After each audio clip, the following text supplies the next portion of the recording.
Begins. Yes. We live in a mostly Christian nation, and you see people like Glenn Right off the Beck bat. and Rush Limbaugh who read Ayn Rand, but they're still clinging to God. How do you make the sale for a rational, selfish morality in a mostly Christian nation?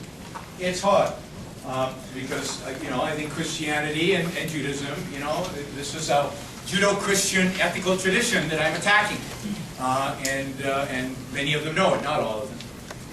However, there's always been a tension in this country between the American sense of life, the American sense that they have an inalienable right to pursue their own happiness, and this ethic.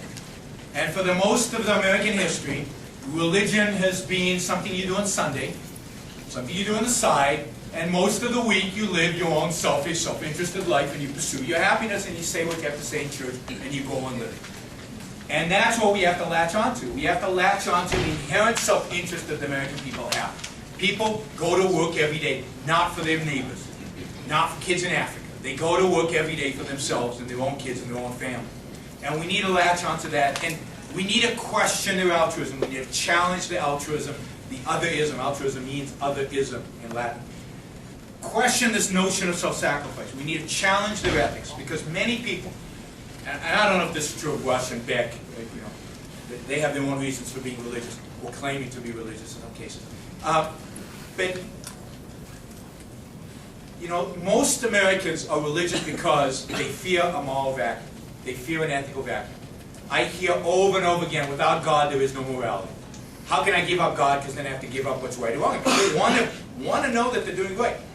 If we can work hard to establish that there is such a thing as an objective code of morality, a right and wrong, that does not depend on God, that does not depend on religion, I think we will get a lot of confidence. In the meantime, we need to latch on to those elements that are religious, that are willing to accept separation of church and state, and work with them on the basis of freedom.